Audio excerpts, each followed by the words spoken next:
آپ صلی اللہ علیہ وسلم نے اپنے گھر میں آخرت والے اعمال دیے۔ حضرت عائشہ فرماتی ہیں ہمارا گھر اتنا چھوٹا تھا، حضور صلی اللہ علیہ وسلم سجدہ کرتے تو مجھے اپنے پاؤں کو پیچھے کرنا پڑتا تھا۔ ہمارا گھر اتنا بڑا نہیں تھا کہ حضور صلی اللہ علیہ وسلم اطمینان سے سجدہ کر لیں اور میرے پاؤں پھیلے رہیں۔ حضرت عائشہ فرماتی ہیں کہ کئی چاند گزر جاتا تھا، کھانے کی کسی چیز کا انتظام نہیں رہتا تھا سوائے کھجور اور پانی کے۔ حضرت عائشہ فرماتی ہیں میرا ایک جوڑا تھا، مدینے میں ہر لڑکی کی رخصت اس جوڑے میں ہوا کرتی تھی، جس کا نکاح ہو جایا کرتا تھا جوڑا میرے پاس واپس آ جایا کرتا تھا۔ کھانا ایک ضرورت ہے، کپڑا ایک ضرورت ہے، گھر ایک ضرورت ہے، لیکن تمام چیزوں کے اعتبار سے قربانی دی، تمام چیزوں کی ناگواری کو برداشت کیا، اور پھر فرمایا کرتی تھی کاش میں ایک دن کا ہوتی، کاش میری ماں مجھے دنیا میں لائی نہ ہوتی۔ اس لیے حضور صلی اللہ علیہ وسلم نے اپنے گھر میں اپنے گھر والوں کو چیزوں کا عادی نہیں بنایا تھا، اپنے گھر والوں کو آخرت والے اعمال کا عادی بنایا تھا۔ حضور صلی اللہ علیہ وسلم کے پاس ایک صحابی آئے، حضرت قبیصہ رضی اللہ تعالیٰ عنہ، فرمانے لگے اللہ کے نبی جی میری ہڈیاں کمزور ہو گئیں، میری کمر جھک گئی۔ آپ نے فرمایا قبیصہ گھبرانے کی کیا بات ہے، فجر کی نماز کے بعد سبحان اللہ و بحمدہ سبحان اللہ العظیم، سبحان اللہ و بحمدہ سبحان اللہ العظیم، اس کا اہتمام کرو۔ ان صحابی نے اہتمام کیا۔ کچھ دنوں گزر جانے کے بعد آپ کے پاس آئے اور آ کر عرض کیا اللہ کے نبی جی میری ہڈیاں بھی مضبوط ہو گئی، میری کمر بھی درست ہو گئی۔ باہر سے کوئی آتا آپ کے پاس آخرت والے اعمال لے کر جاتا، گھر سے کوئی آتا آپ ان کو آخرت والے اعمال دیتے۔ آپ نے ہر ایک کو آخرت کی فکروں پر ڈالا تھا۔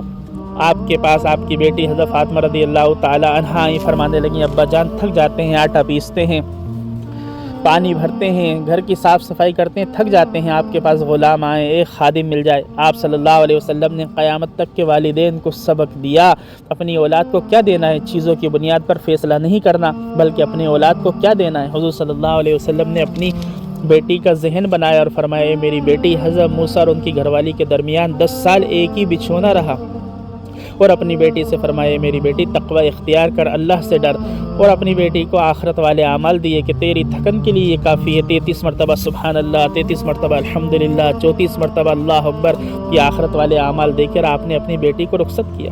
آپ صلی اللہ علیہ وسلم نے تو حضرت فاطمہ رضی اللہ تعالی عنہ کے لیے جو داماد چنا وہ غریب چنا۔ حضرت علی رضی اللہ تعالی عنہ کرائے سے رہا کرتے تھے، ذاتی مکان نہیں تھا۔ آپ صلی اللہ علیہ وسلم نے اپنی بیٹی کی تمام کمیوں کو دیکھا، کھانے کی کمی، گھر کی کمی، کپڑوں کی کمی، اپنے شہزادے حسنین کو بھوک سے بلکتا ہوا دیکھا۔ حضرت علی اور حضرت فاطمہ حسنین کو بٹھا کر فرمایا اصل زندگی تو آخرت کی زندگی ہے۔ اپنے گھر والوں کو تمام ناگواری پر ڈالا، لیکن آخرت کے اعتبار سے حضور صلی اللہ علیہ وسلم نے اپنے گھر والوں کے لیے کمی نہیں چھوڑی۔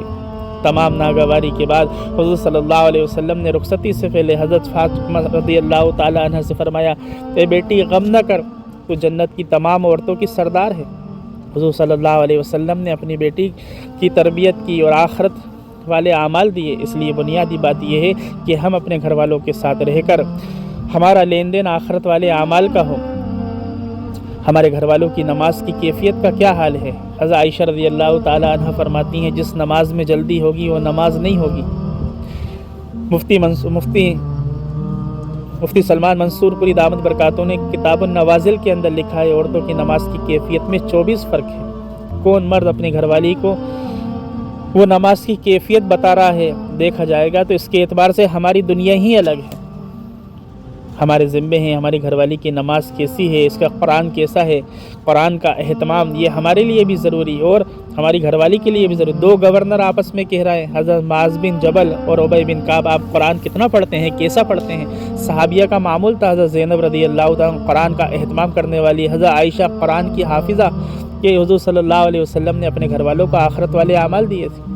اس لیے بنیادی بات یہ ہے کہ وہ جو ضرورت کی چیزیں ہیں ہمیں اپنے گھر والوں کو کے ساتھ مل کر ان کی تمام جو ضرورت ہے دنیاوی ضرورتوں کے ساتھ ساتھ سب سے بڑی ضرورت وہ آخرت کی ضرورت ہے۔ حضور صلی اللہ علیہ وسلم نے اسی طرح اپنے گھر کے اندر دعوت کا، عبادت کا، تعلیم کا ماحول قائم کیا۔ حضرت عائشہ رضی اللہ تعالی عنہ سے نکاح ہوا 6 سال کی عمر میں، 9 سال کی عمر میں حضرت عائشہ حضور صلی اللہ علیہ وسلم کے گھر تشریف لائیں۔ جب 15 سال کی عمر حضرت عائشہ رضی اللہ تعالیٰ عنہ کی ہوئی، حضور صلی اللہ علیہ وسلم نے اپنی عائشہ کو مدینہ منورہ کا محدثہ بنا دیا۔ آج ہم اپنی بیٹی 15 سال کی ہے، ابھی تو بچی ہے، ابھی اس نے دیکھا ہی کیا ہے، حضور صلی اللہ علیہ وسلم نے اپنے گھر والی حضرت عائشہ کو اس 15 سال کی عمر کے اندر مدینہ منورہ کا محدثہ بنا دیا تھا۔ صحابہ پردے میں حدیث سیکھا کرتے تھے، فتوے لیا کرتے تھے، مسائل معلوم کیا کرتے تھے۔ علم کے 3 درجے ہیں، 2 درجے حضرت عائشہ رضی اللہ تعالیٰ عنہ کے پاس ہیں۔ حضور صلی اللہ علیہ وسلم نے اپنے گھر کے اندر جو طلب پیدا کی تھی وہ آخرت والے اعمال کی پیدا کی تھی، آخرت والی فکریں آپ نے اپنے گھر کے اندر ڈالی تھیں۔ حضرت عائشہ رضی اللہ تعالی عنہا طالب تھیں،